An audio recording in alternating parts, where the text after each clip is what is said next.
Good evening, everybody, and welcome to a brand new season of New York Giants football. And that means another season of live streams for Big Blue Avenue. My name is Tom Scavetta. I am your host this season, once again, for the sixth year in a row. Thank you all for joining us and welcome back. It's exciting to be here. You know, the Thursday before the first Giants game, kickoff night for the NFL. It'll be the Cowboys and the Eagles tonight. Awesome NFC East matchup. We'll make sure we are off before that game kicks off. But basically, if you're new to this show and you're tuning in for the first time, basically what I'm here to do is talk about our beloved New York football Giants, break down the team. I'll be talking about some key offseason takeaways. I'll be talking about rookie quarterback Jaxson Dart, Russell Wilson, Malik Neighbor. I'll be talking about the key players, weekly transactions. I'll be previewing each week's game, usually with a guest. And if you're joining us now and you're wondering, well, where's Sam Cardona? Unfortunately, no Sam this season on the show. She will not be on the live streams, at least at this point in time. If anything changes, we will absolutely have her back. I'm sure she'll still be watching and tuning into the shows. And one of the biggest things of this show that I really love is the comment section. So people, please feel free to drop a comment below in the comment section if you want to converse with me and my guest here on the show. We'll take any questions that you have regarding the New York football Giants and even others around the NFL. Definitely looking forward to doing that with you guys. You guys make these shows as the fans every single season. So we love you all. We appreciate you all. And let's get started. Well, actually, let's plug our social media first, and then we'll get started. Make sure to follow us on Instagram, Twitter, and YouTube at Big Blue Avenue. We appreciate all of your support.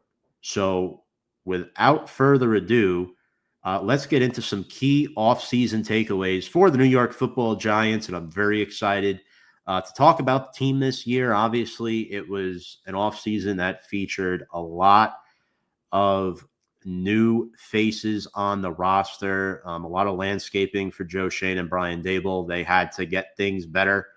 Definitely very excited to see what's in store for this football team in 2025. Obviously, last year the Giants went 3-14, and I guess the biggest thing, folks, is the Giants bringing back 10 offensive starters from last year's team, including all 5 starting offensive linemen. So it'll be very interesting to see what happens with that group. We all know the depth is better. They went out and they moved Evan Neal to guard, former tackle, entering his contract year.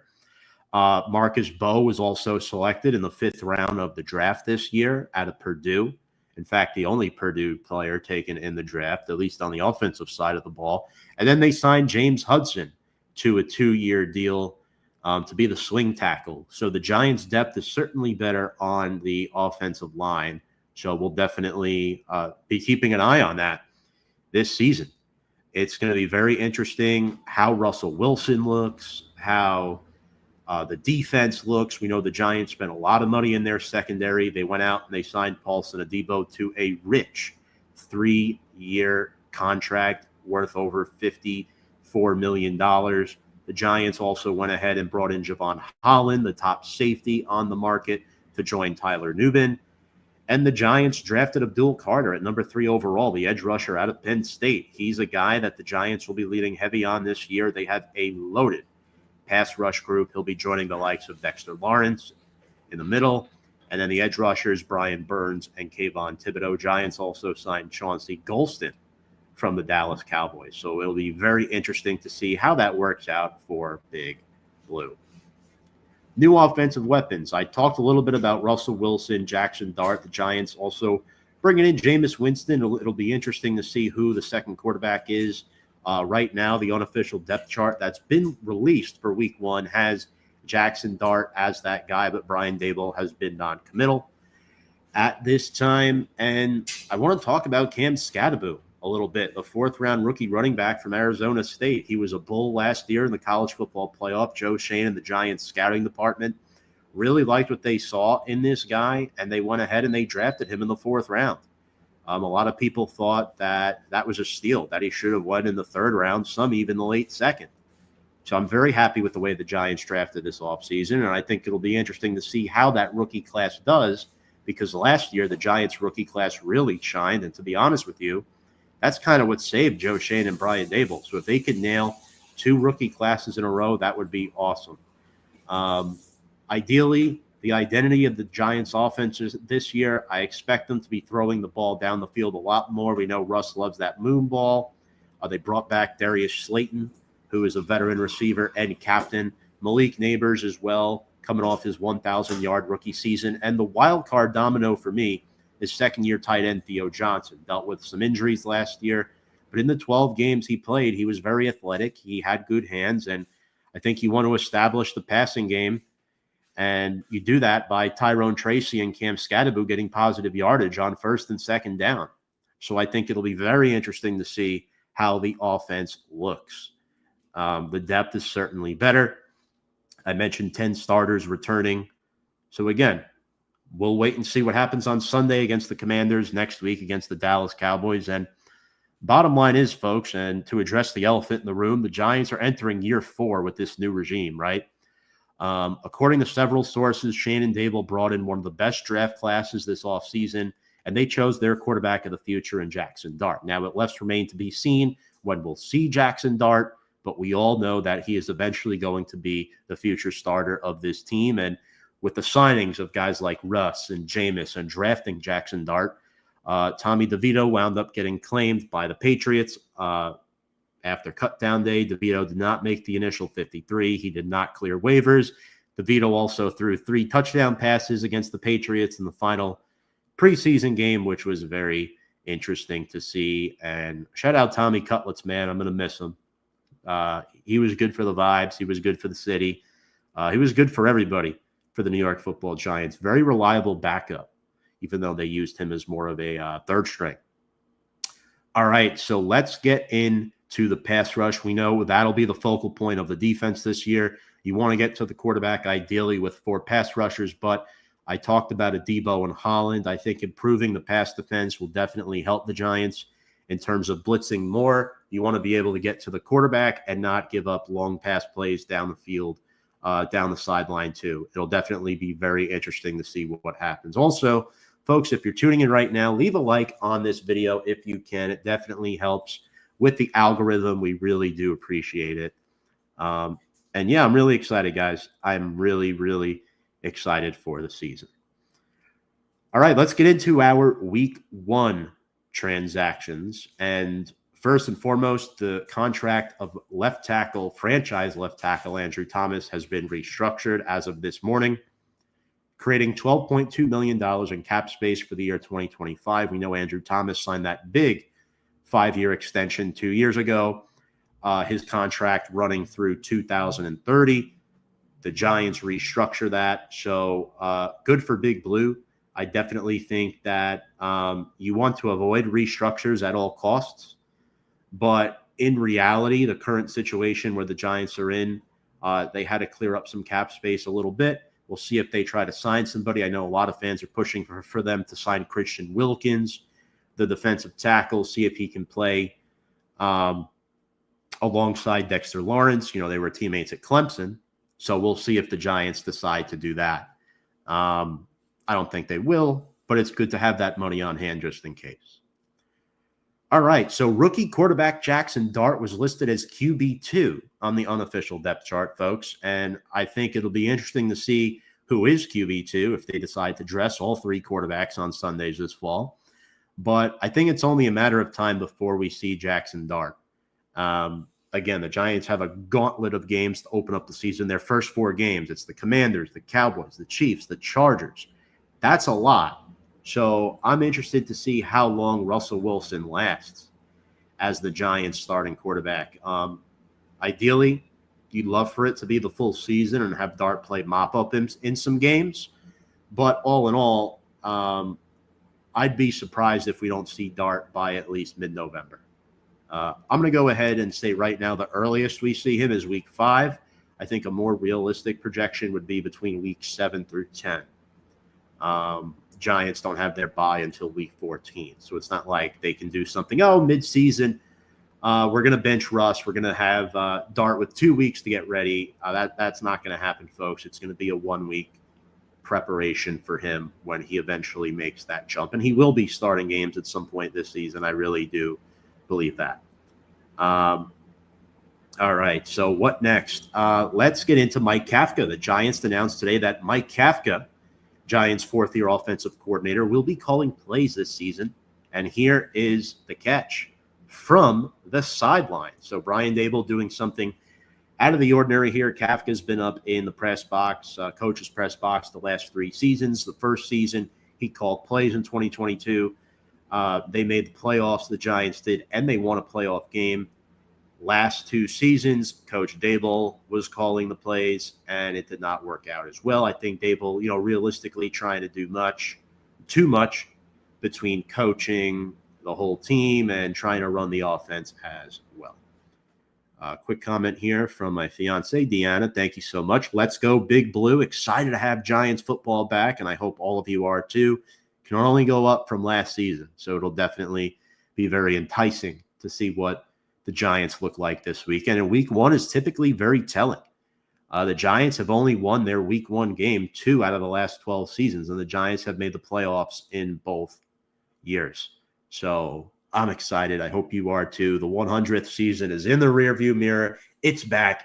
It's behind us, and the Giants are back. So let's get into the preview, and we'll have Marty joining us in just a little bit, but they'll be in Washington this week. Washington coming off an NFC Championship game appearance. Great season for them and their rookie quarterback, Jaden Daniels. We know the Giants are an improved team this year. They went 3-0 in the preseason. They looked awesome in their preseason games.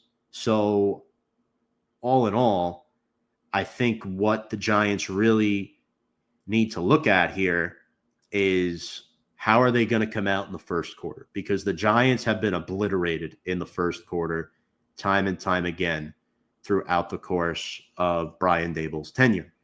Commies are favored by 5.5 in this game. That's a generous line. But the last 2 games, the Giants have played the Commanders, both of them being last season, of course. The Commanders have only won by a combined total of 8 points, if you include those 2 games. So divisional games are close. I don't expect more than a 1-possession game either way.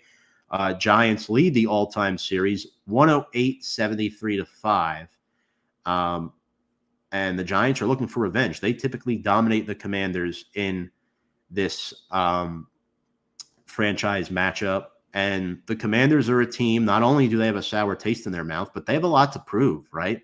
They're a team last year that a lot of people were not very high on, but when you nail the quarterback pick in the draft and he shines and he looks like a superstar, you really got a lot going for you. And I think with Jaden Daniels, he brings a whole new dynamic to this football team. And realistically speaking, the Giants couldn't stop him last year. And not only that, the Commanders are a team that improved their defense. They brought in Von Miller from the Buffalo Bills, again, older player, but still good. Javon Kinlaw, former Jet, 49er.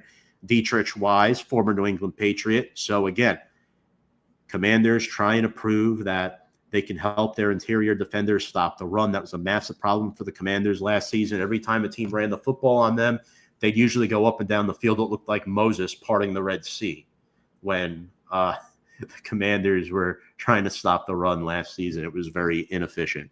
That was their big weakness throughout the season, and it showed in the NFC Championship game. Secondary-wise, they drafted Trey Amos in the second round. They signed Jonathan Jones. Will Harris is a safety. And the reason why they did this is you can't make it mandatory to lead on JD5 every game.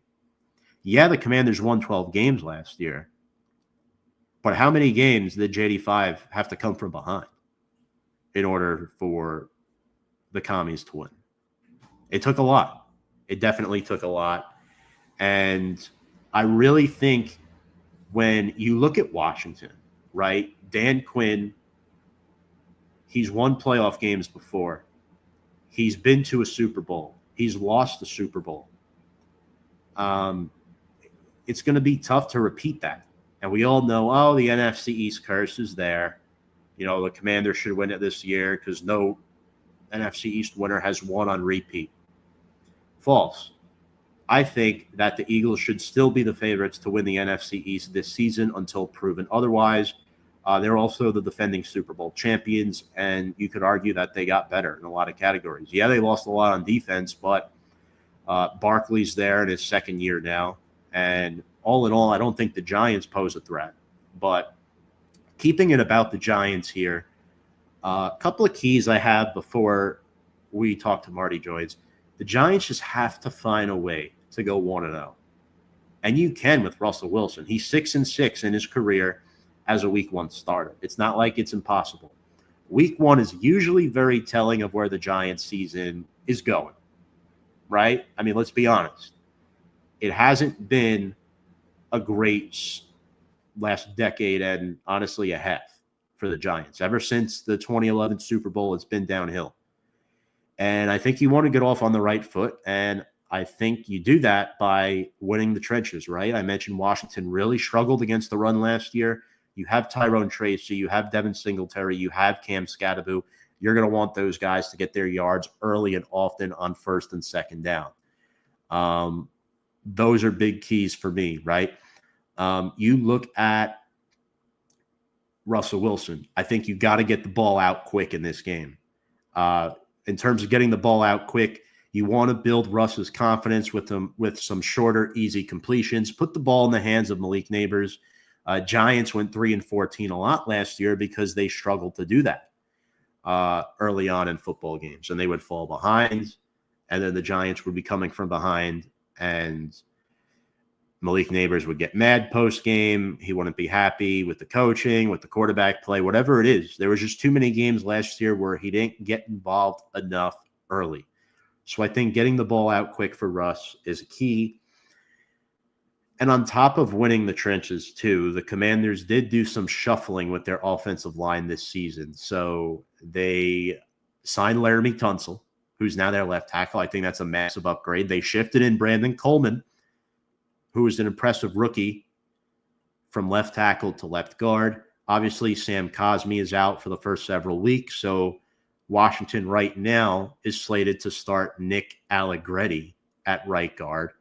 And Josh Connerly, the first-round rookie out of Oregon right now, is penciled in to start at right tackle. Now, I don't know if that's official. We'll ask Marty when he hops on in a few minutes, but him and Andrew Wiley are two guys that have been duking it out for that position.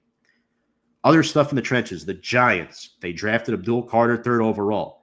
Free agency, they signed Roy Robertson Harris and Chauncey Golston. They drafted defensive tackle Darius Alexander in the 3rd round. So there's a huge advantage here for the Giants because their pass rush is scary. I'm not super confident in Washington's right side of their offensive line. The question is, can Jaden Daniels be Superman and make plays? And I think what Cliff Kingsbury did such a good job at last year, folks, was the fact that he was able to keep Jaden Daniels in positive situations. He was able to keep him out of 3rd and long a lot. And with Washington, you also have to play a field position game, right? If you remember last year, I believe it was week 2, the Giants lost the game to the Commanders where they did not allow a touchdown. It was 7 field goals kicked by the Commanders because they bossed around the Giants in the trenches. It's a massive problem. So I'm definitely excited to see what happens there. Pressuring Jaden Daniels is also going to be key. Despite Jaden Daniels having a heroic rookie season last year, let's not take anything away from that. He was sacked 47 times, which is kind of a lot. And that goes to show you what JD5 was working against last year. Some shuffling around on the offensive line. You know, we saw in the playoffs, they lost Sam Cosmi in that, I believe it was that 2nd round game. And he is still out at this present moment as we speak. That is a massive blow for the Commanders because you don't know what you're going to get from Nick Allegretti, who's been at best a spot starter in his career. And when you got a big boy at 340-pound mass and base, and Dexter Lawrence, arguably a top 2 defensive tackle in the league, it's difficult to stop. And the point I'm making here is Daniels has a huge ability to escape the pocket. So if you win the trenches, it makes it a little bit more tough. Brian Burns, 8.5 sacks last year. Not good enough for what they're paying him, quite frankly. Dexter Lawrence, 9 sacks last year, and he missed the last third of the season. Kayvon Thibodeau, just 5.5 sacks last year. This is a guy everybody wanted, right? Thibodeau, they picked up his 5th-year option. Good. But he has not lived up to the hype. He had 11 sacks in year 2. He had just 4 in year 1. And it's not all just about the sack numbers, guys. It's about the pressures. The pressures went down. The pass rush win rate went down. These are things you have to consider. However, I think with a healthy Dexter Lawrence, you add the presence of Abdul Carter, who they should play like what Dallas did with Micah Parsons, right? Put him in at linebacker, put him off the edge. And actually, our guest is a Penn State fan, so I'm sure he'll have some stuff to say about Abdul Carter and how James Franklin utilized him. It opens the door for guys like Brian Burns and Kayvon Thibodeau to not get double-teamed all the time. And that's a problem, right? You're going to have to double-team Dex up the middle. But if you're Washington in this game, you got a rookie right tackle and Josh Connolly starting on the right side. Yeah, Zach Ertz and John Bates are going to have to help him out, right? That tight end help, that 12 personnel, you're going to have to see some chips. You're going to have to see some extra leverage given to whoever is matched up one-on-one with Josh Connolly. And I'm not saying Tunsil has an easy assignment either, folks, but it's really pick your poison, right? Who needs the help? The rookie making his first career start or the veteran left tackle who's been around the block a few times? I'm pretty sure Tunsil could hold his own. I would hope. Last thing we'll talk about before Marty comes on is protecting Russell Wilson is going to be key. He is 36 years old. He is not a spring chicken anymore. And quite frankly, his days are numbered in the NFL. I wasn't thrilled with this signing when they made it, but I thought it was better than Jameis Winston because you know what you're going to get with Jameis Winston, right? You're going to get a lot of yards, a lot of touchdowns, and a lot of turnovers. Safe to say the least. That's who he is. I don't even think he should be the second quarterback on the depth chart. I think Dart should be QB2. In fact, I don't even think they should dress Winston. I think he should be their emergency third quarterback because you got to have 7 healthy inactives or 7 inactives anyway, healthy or not healthy. So it'll be interesting to see if Andrew Thomas is 100%. We know he's nursing that foot issue. You got John Michael Schmitz, who's really struggled each of his first 2 years. I think the chemistry between JMS and Russ is going to be critical. And you got the 2 elder statesmen on the right side in Jermaine Illuminor and Greg Van Roten, who is now 35 years old. So, and Washington has some guys up the middle that can make plays.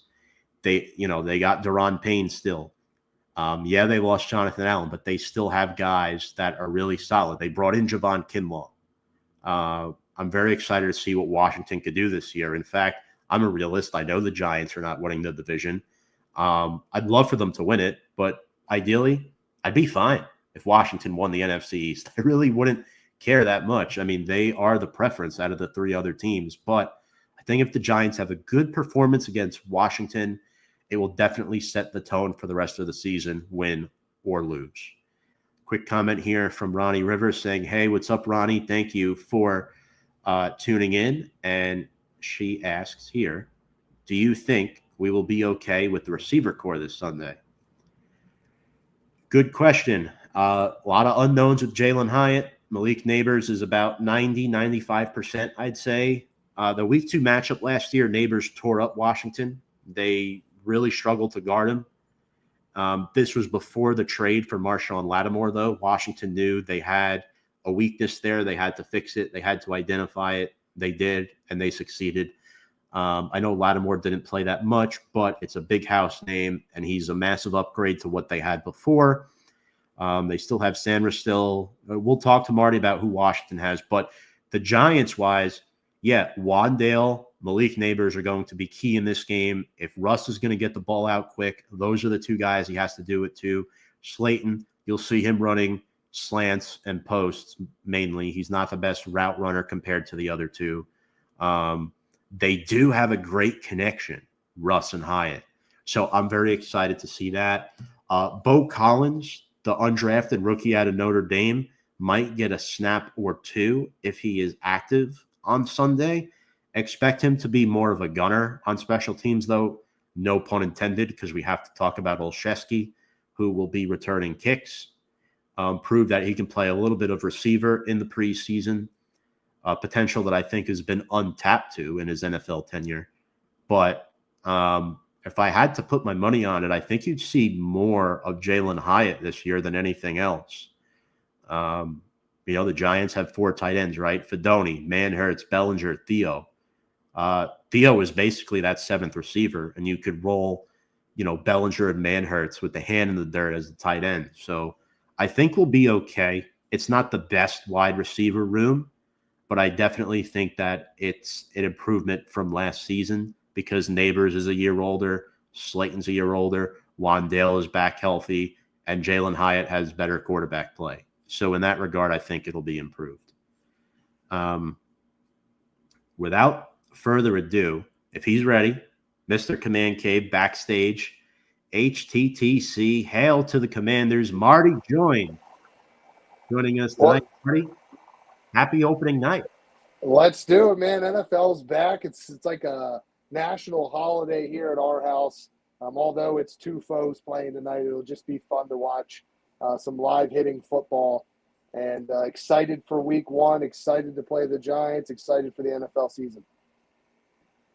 You're a little low on my end, but I did hear most of that. So Marty's excited for week 1. He's excited to play the Giants, right? Yes. Oh, yes. A little better. If you can get that a tad louder, that would be. Does that work for you? A little better. Yeah. Yep. Okay.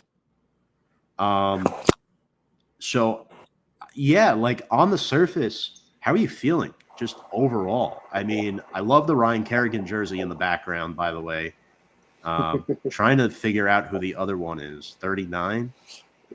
So that is my youth football jersey. The football up top there was the only touchdown I scored in my career. Nice. And this is the Wall of Fame, also including linebacker from Penn State, Paul Posnozgli, and Syracuse basketball legend Carmelo Anthony. So all great athletes in my time growing up, and just loved watching all of them play, especially myself. Still coming in a tad low, but that's a really nice man cave you got there for sure. Yeah. It's pretty sick if you ask me. Folks, if you're just joining us now, make sure to like and comment on the show. Make sure to share this podcast with a friend or two. It'll definitely be interesting to see what happens this Sunday, and we want to get all your thoughts and questions while Marty is here. I'm going to go a little off script here with the first question. I mean, you're a Penn State fan. Abdul Carter, right? Talk to me about him and what he brings, his physical specimen. I don't know. I'm not a huge social media guy. I'll take it you aren't either, but Abdul Carter's bend is outstanding. Like when this guy is almost on the ground, like he still keeps his legs upright. How does he do that? I know that's a loaded question, but just what do you expect from him in the NFL? Yeah, does my microphone sound a little better now? A little better, yep. Okay, yeah, I apologize about that. So, yeah, Abdul Carter, Penn State, got to watch him there. Super talented guy. He played primarily pass rush, played a little bit of linebacker his first 2 years, moved him there, and just saw a great talent there. Micah Parsons comes to mind when you see them wear the number 11, attacking the quarterback. I liked Parsons better coming out of the draft than Abdul Carter, but that doesn't mean that there's a shot at Abdul Carter. That guy can get after the quarterback. Excited to see what he can do. Wish he wasn't in my division and have to see that firsthand, of course. But talent-wise, the guy has every tool that you need, and excited to see him fit in that D-line room for the Giants that is very strong. Yeah, let's get to the first question because, it's going to be very interesting to see the battle of the trenches, which you won in both games last season. How how did the Commanders build off last year? Do you think it was a slight overachievement despite how impressive things were? Do you think that if maybe you don't get to the same round of the playoffs you did last year, is there a way to still improve and build off that? I know the ultimate goal is Super Bowl, as it should be for every fan and their team, but I just feel like year two, we saw what happened with CJ Stroud last season. And I don't think that will happen with JD5, but I am concerned with some stuff on Washington, and it's in particular on that offensive line, only because it's shuffled around a lot. And I want to hear what you think. Like, how do they build off that momentum and make sure they don't have a slight step back? Certainly. Dan Quinn, head coach, has done a great job of implementing this message, which is this. We don't want to repeat what we did last year. We want to build upon it, right? We're one game away from the big show. Was it an overachievement? Yes. Going into the season, we had the second overall pick, rookie quarterback, not a lot of talent, a lot of roster turnover. However, as JD5 continued to progress throughout the year, there were times where I would watch him and I would say, are we going to the Super Bowl ? And there were throws, there were moments where a lot of us have watched Patrick Mahomes in the prime time, not saying he's Patrick Mahomes, but I'm saying when I saw those flashes, I'm sure the Chiefs fans saw those flashes, and we see that prime time 6-7 times a year. Who's going to beat them? And who's going to stop them? When it's 3rd and 7 and you're sitting there as a fan on the couch and you're not sweating. You know he's going to get the first down. So I think it was an overachievement, but for him and what I saw there, the sky's the limit. And as long as we can stay healthy around him and can protect a little bit better than we did last year, I think that same outcome, same trying to produce that same outcome of championship game. Absolutely. Faded out a little bit there towards the back end of that. But all in all, there is a slight correlation to Patrick Mahomes. I'm not saying he is that, but he's a guy that you could lean on to win you big games. And I think the re-signing of Terry McLaurin, a massive 3-year, $96 million extension. Now, a certain portion of the NFL fan base is critiquing this extension. I don't understand why, because of how important he is to the Commanders' offense. He's been there through the dark years, the lost seasons. Why not maintain that piece of stability who's gone through all that losing now that you are a winning team, Marty, and just the continued development of Jaden Daniels, a veteran receiver like that, a top 15, 20 receiver in the NFL at worst. I think it was a great decision. Like, yeah, you have to feel the defense, but Jaden Daniels is still on his rookie deal, and he's going to be for the next 3 seasons. Yeah, great signing. Hard to see, but there's Terry McLaurin. Can you hear me?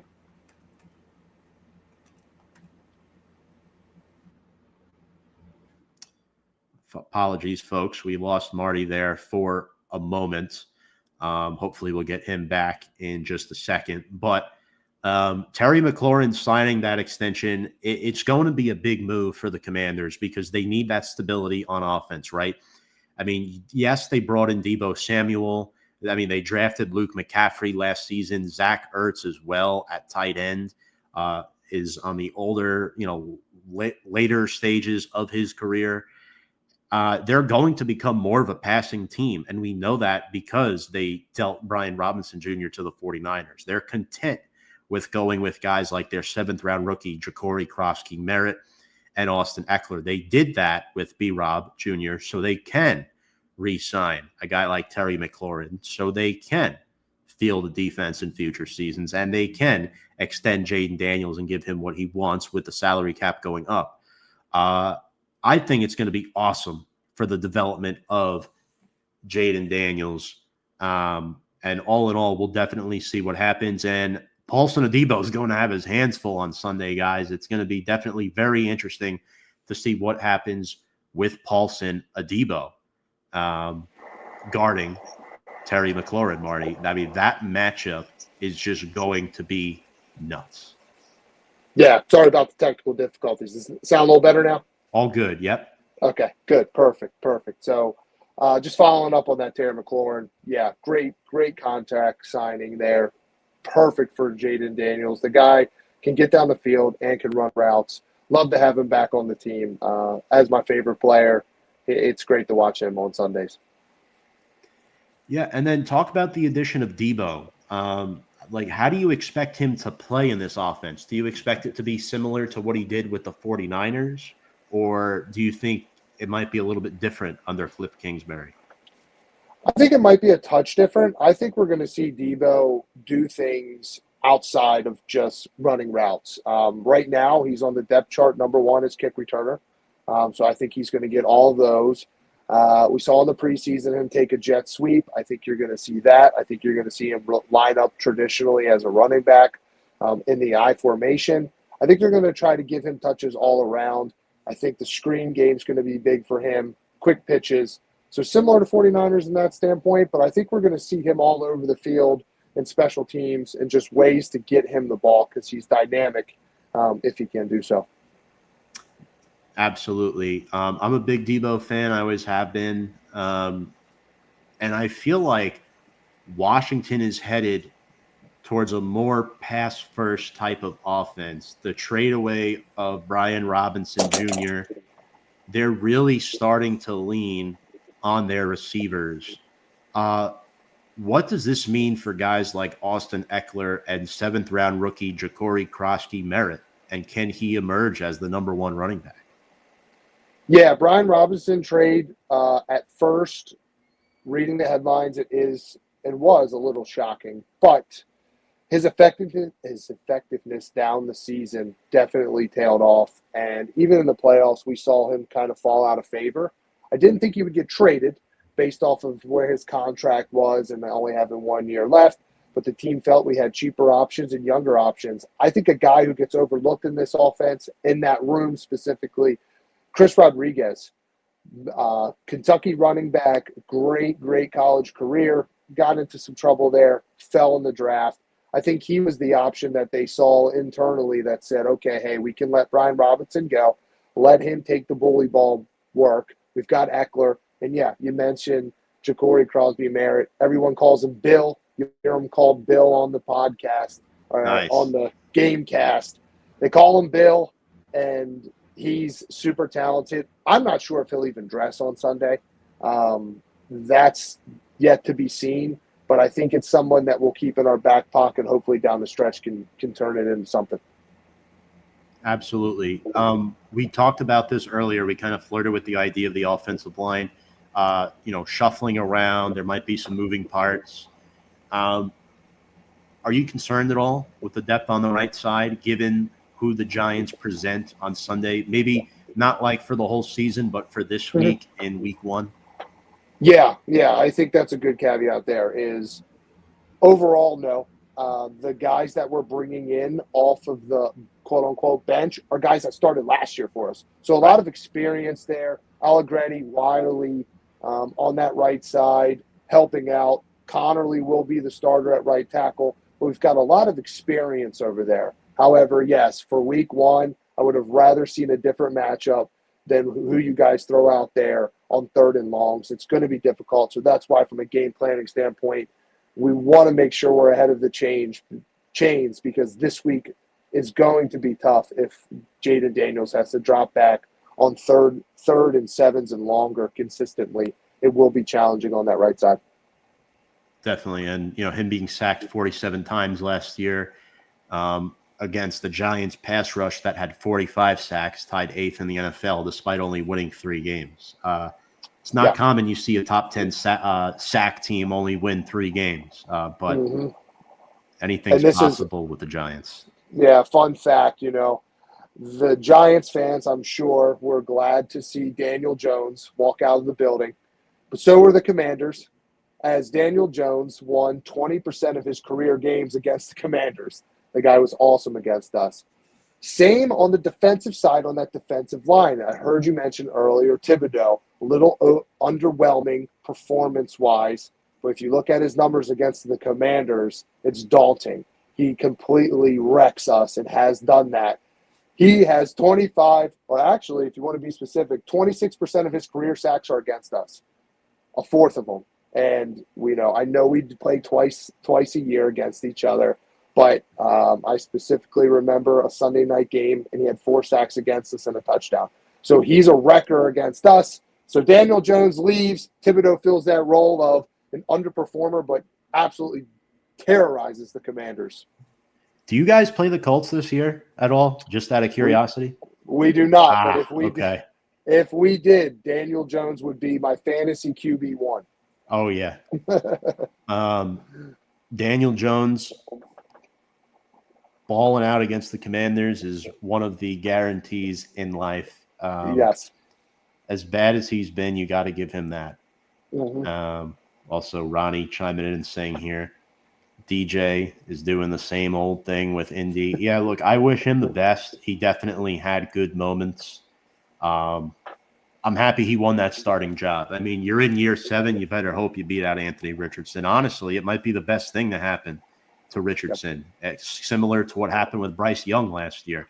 He sat with Carolina, took some time to develop more under Andy Dalton, and maybe Anthony Richardson could do the same thing behind Daniel Jones. The problem is Andy Dalton was successful in the NFL and in the playoffs a lot throughout the middle part of his career. Daniel Jones was only there once, so there is a difference there.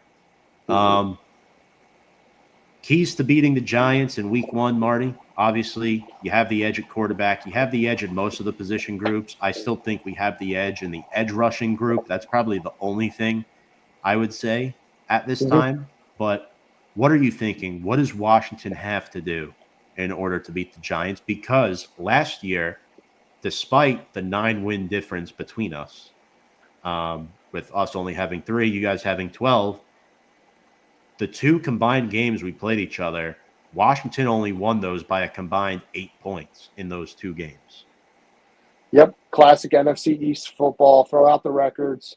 It's going to be a tough game. Keys, stopping the run. I know earlier you said it in your show.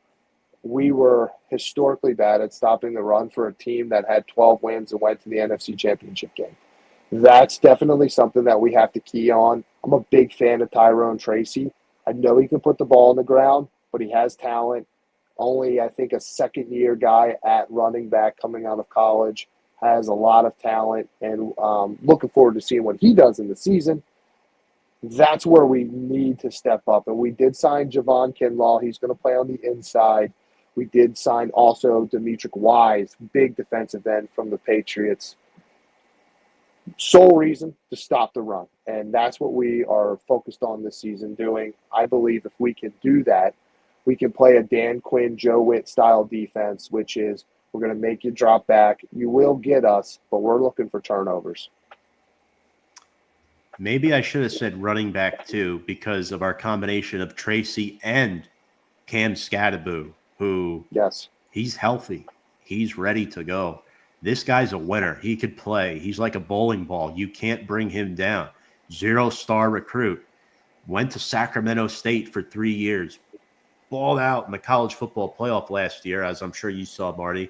And, quite frankly, Scattaboo might overtake Tracy by the end of the season. I love Tyrone Tracy, but by mid-season, maybe even sooner, it's going to be a 50-50 timeshare between those 2 guys. So I'm definitely excited for that, for sure. Both young, talented running backs that can definitely exploit a defense that can't stop the run. Absolutely. I think one key for the Giants that we have to think about is just pressuring Jaden Daniels, because we talked about the trenches of Abdul Carter, whether he's up against Tunsil or Wiley, or if they line him up like the way the Giants did Justin Tuck, if they run some NASCAR with all 4 edge rushers in there at the same time, including Chauncey Golston, it could be very interesting to see how Washington counteracts that.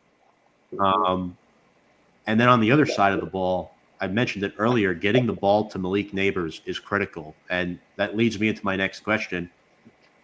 How do you contain Malik Neighbors if you're Marshawn Lattimore and Dan Quinn? How does it get done? Because obviously you're not stopping him. How do you No. contain him, though?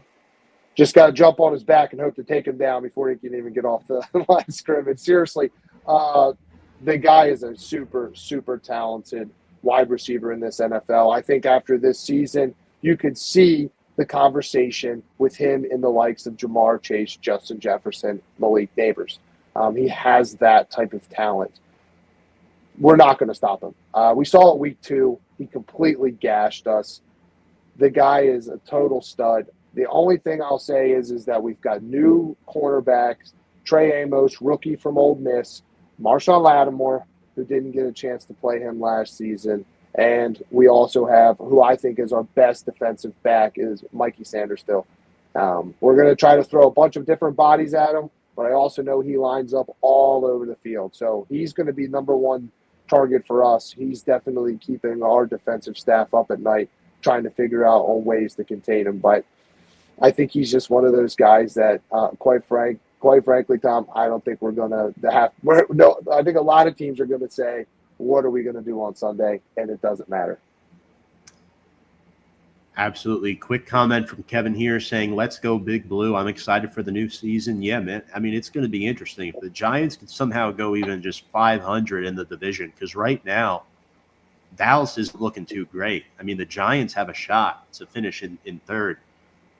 If their defense plays like the way it's been advertised, and the offense, even if it's just like a top 20 offense, if the Giants can get to 20 in the offensive numbers, they could possibly win 6 to 7, 8 games. I am optimistic. The problem is for the Giants, their schedule is daunting. There is no way, in my opinion, they win any more than 7, 8 games max this season based off the schedule. And if everything goes right, I think a more realistic number is 5 to 6.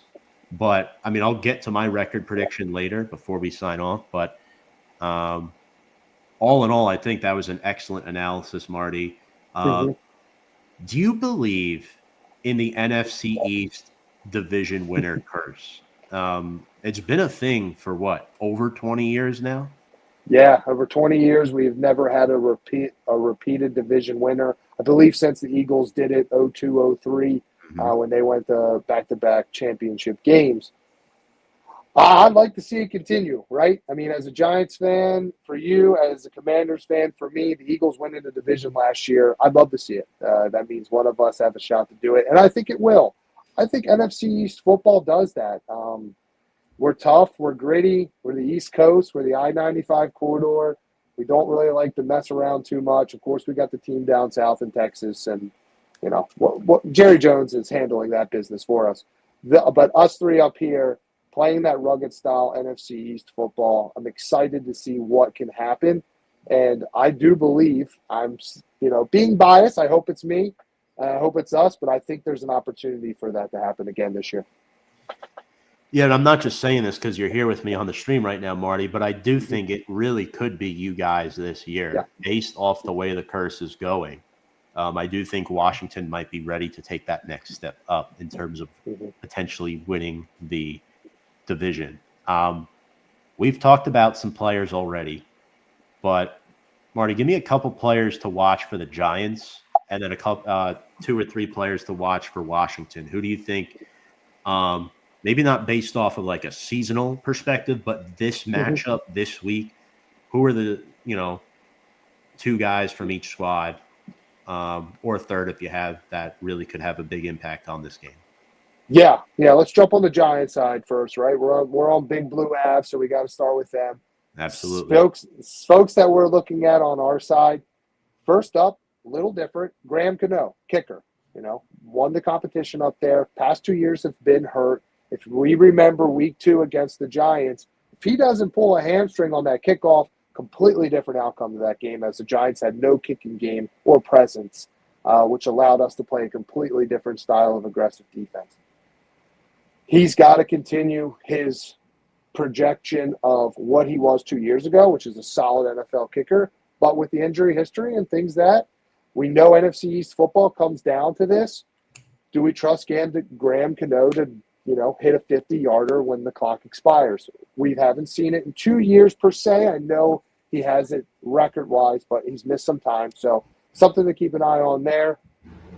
And, of course, you mentioned him earlier, Brian Burns. He's a guy that comes from Carolina, super talented, got paid 8.5 sacks last year.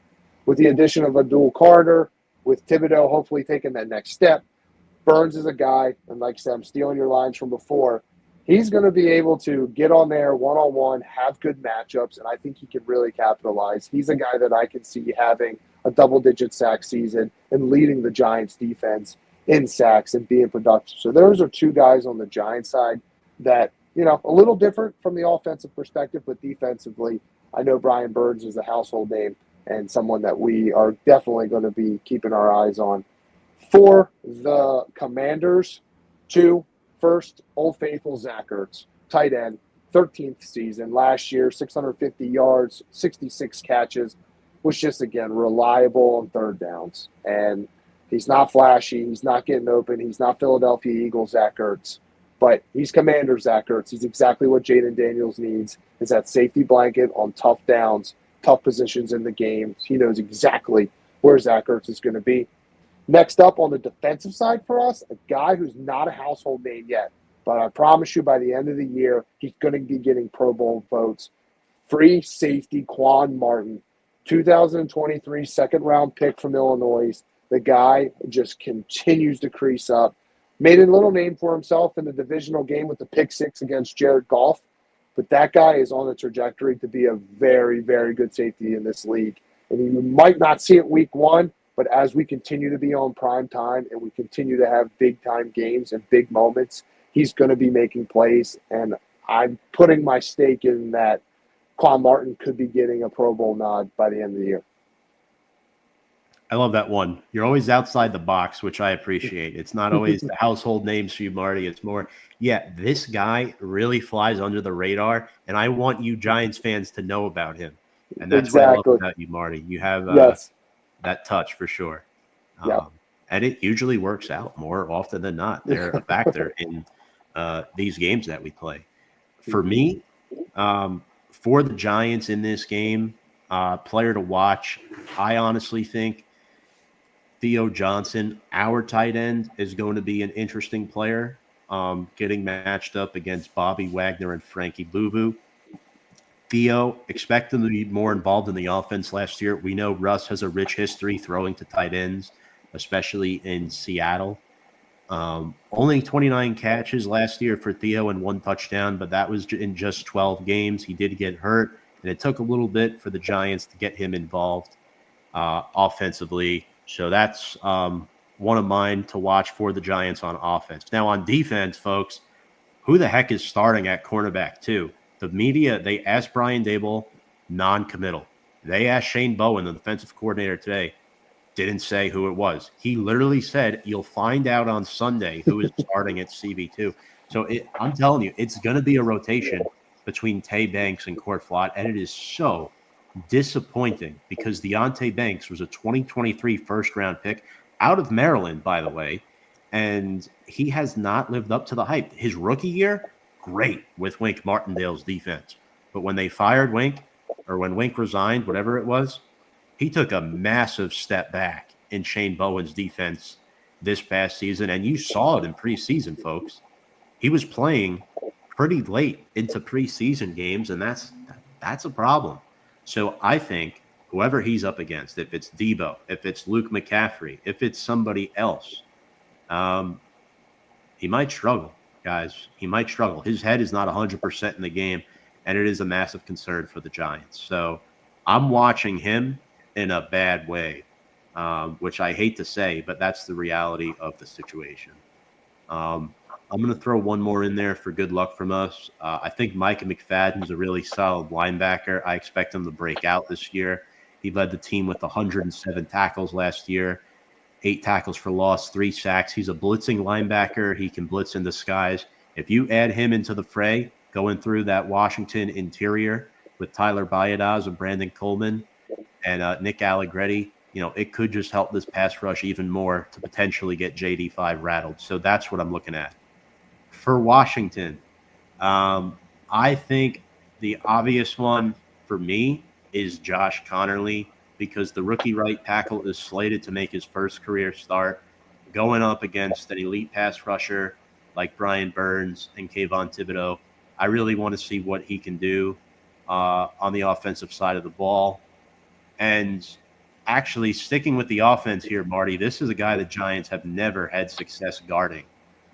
And it's Austin Eckler for me. Pass catching back, crushed the Giants when he was with San Diego, back when they were still known as the San Diego Chargers. 4 rushing scores last year, over 350 receiving yards. I think he takes a step forward right now with no Brian Robinson Jr. this season. Krosky, Merritt, Rodriguez. I mean, those guys could all come and get their fair share of the pie. But Eckler against the Giants, that's the guy you want to bet on. He is for sure going to have a good game. And, Marty, originally when I was doing this, I was going to pick Terry McLaurin, but here's why I didn't.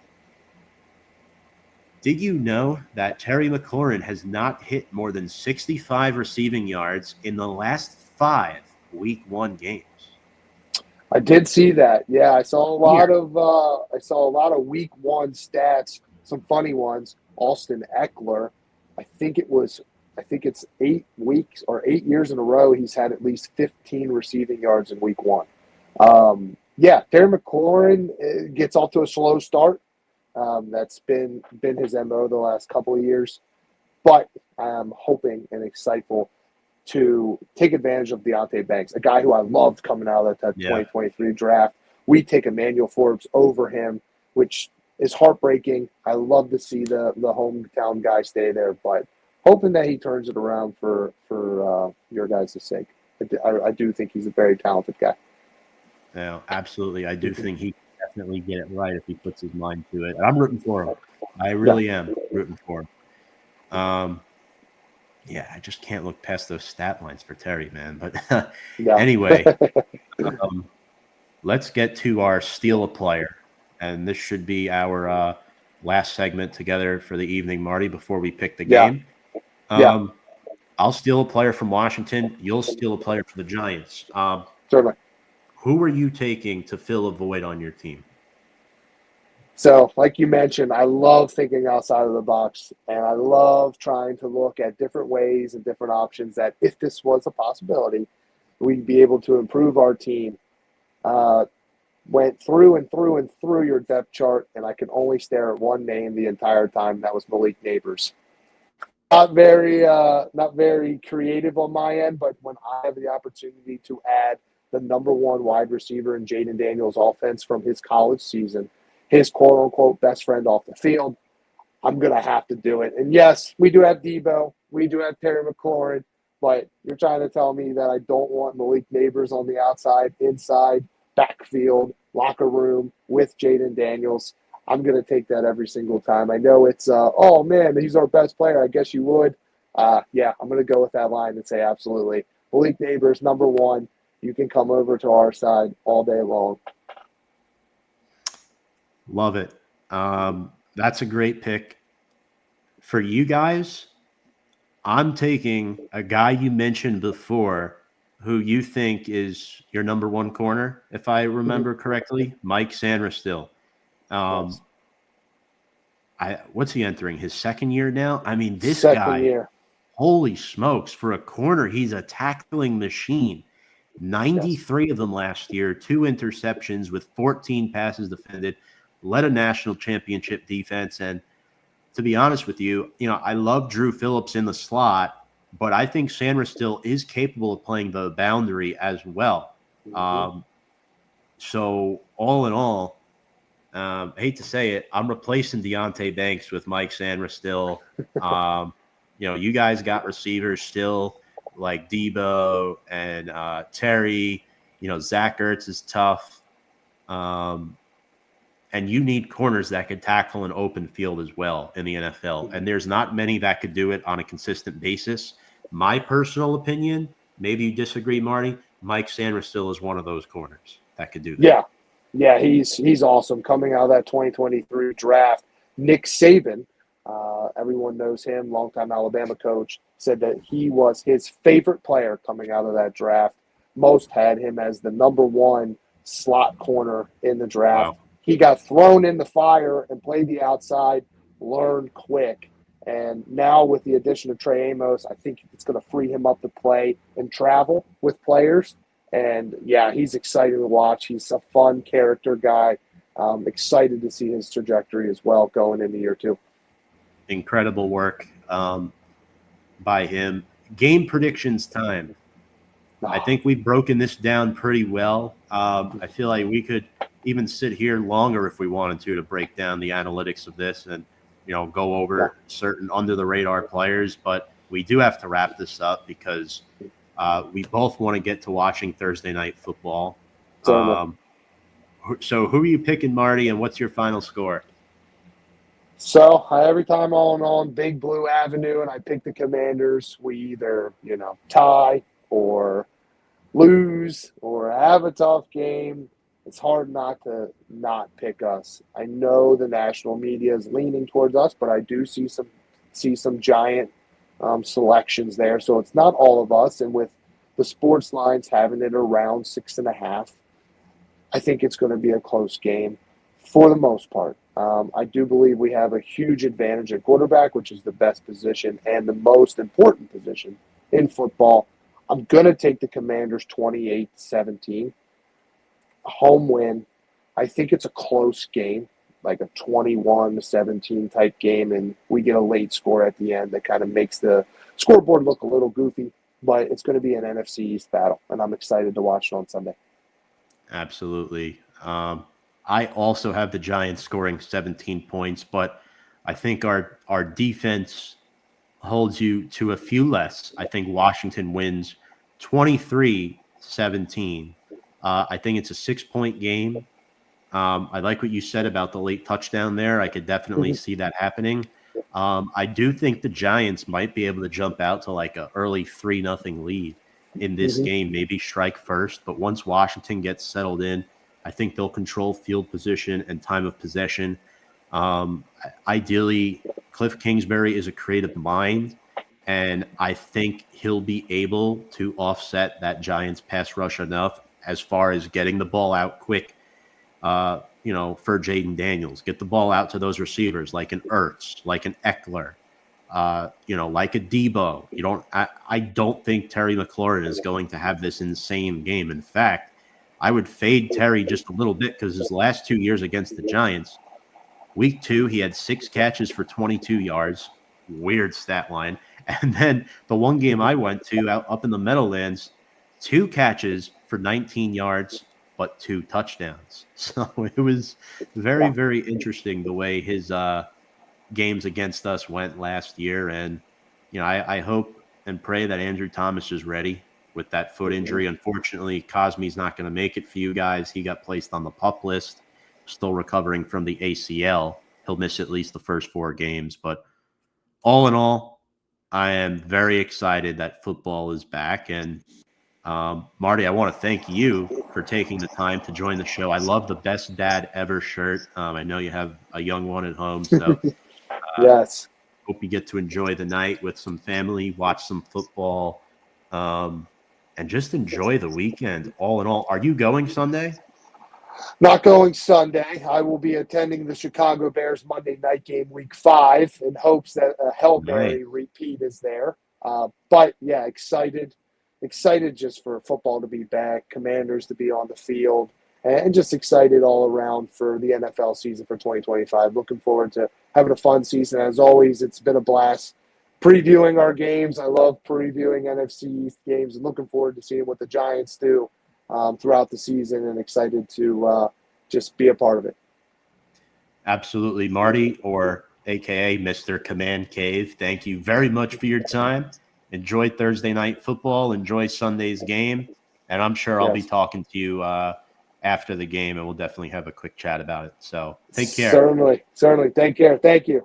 Bye, Marty.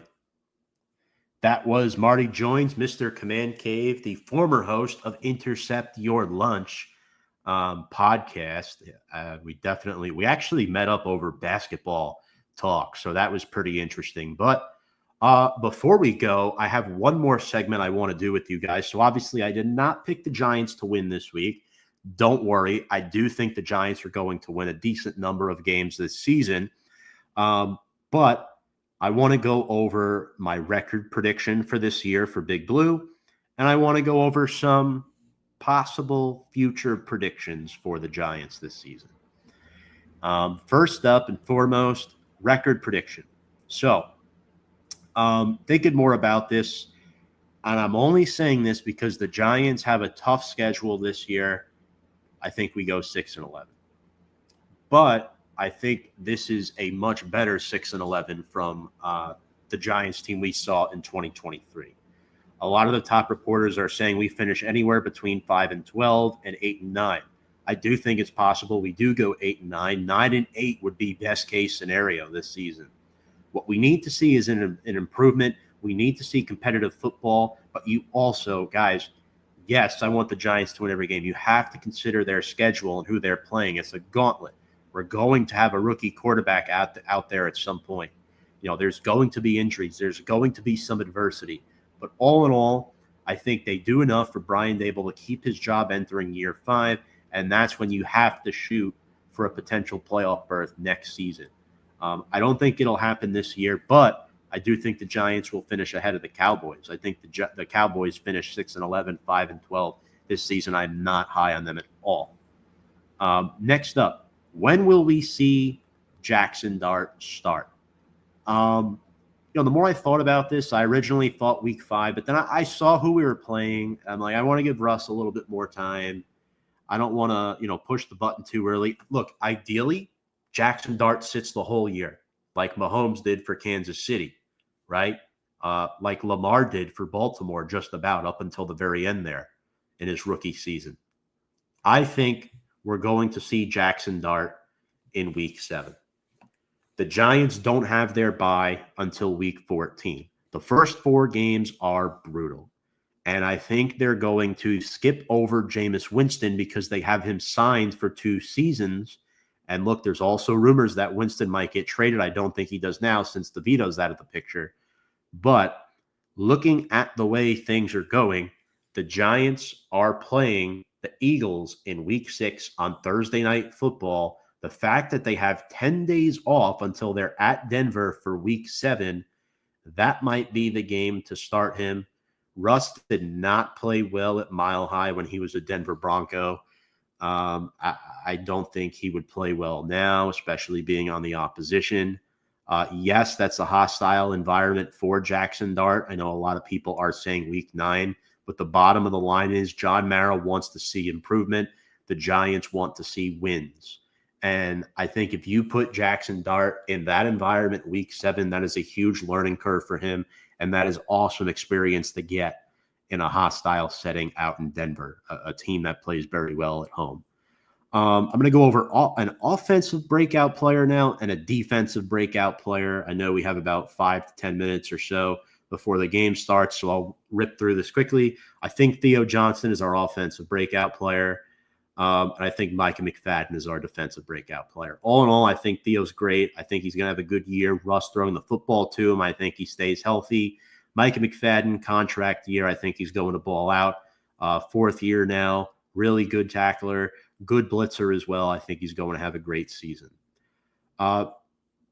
Big prediction here for Abdul Carter. I think he finishes with at least 10 sacks on the season. I think the Giants are going to be top 5 in the NFL in sacks this season. I think Abdul Carter is going to play a big role in that. I think the fact that you can line him up anywhere gives him a massive advantage over a guy like Kayvon Thibodeau and what he did in his rookie season, where he lined up typically in one spot. Abdul Carter can line up in 3 or 4 different spots and wreak havoc. 2 more. Marcus Bowe becomes a starting offensive lineman by the end of the season. I think Greg Van Roten gets replaced by Marcus Bowe. I think GVR, I don't want to wish injuries on anybody, but ultimately I think Bowe just outplays them, and they want to try something, right? Below 500 towards the end of the season, you're not making the playoffs. Why not? Throw him in there. But I hope I'm wrong. I hope I'm wrong about these last two. The last one, I think Scavetta finishes with more rushing yards than Tyrone Tracy. Again, Tracy is really a wide receiver, converted running back. I like Tyrone Tracy a lot, but I like Cam Scavetta a tad more long term. I think he's a bull. I think he's really difficult to bring down. And I think that's what's going to happen. I want to throw some hot, spicy takes in there as well. Either way, you can't go wrong. The Tracy Scavetta combo is going to be awesome to watch all season long. And I'm very excited for both of those guys. Folks, that's been it for our show. I want to welcome you all back to Big Blue Avenue. It's been a blast previewing week 1 with the Giants and the Commanders. And I hope you all continue to watch throughout the course of the season. It's been great tonight. Make sure to check us out on all of our social media. Drop a comment below. We'll have the preview portion of this video up on YouTube. Make sure to hit that like button, subscribe, ring the bell for notifications at Big Blue Avenue on YouTube. We're also on Twitter or X and Instagram as well, where we post some stuff. And one thing we didn't talk about, the minority ownership stake for Julia Koch and her family. Big time news. You know, the Maras and Tishes still hold the majority of the team, and they'll be making all the decisions. But this is something a lot more teams are doing now, right? They're selling these minority stakes, and all in all, it could be good for the Giants. We'll see what happens there. But I mean, this is John Mara's team as long as he's living. And you know, when I think of the Giants, I think the Mara family before anything else. And you know, yeah, John hasn't been as good as Wellington, but all in all, I think that the Giants are finally headed back in the right direction. And, you know, John Mara's trust in Joe Schoen and Brian Dable tells you a lot. There are a lot of fans last year who were really angry. They wrote him letters, and he wrote back personal messages. There's one, you can't say that John Mara doesn't care about the results of this football team. He does. And all in all, I think the Giants are going to show a lot of improvement in a lot of different areas this season. Wishful thinking tells me the Giants finish slightly below 500.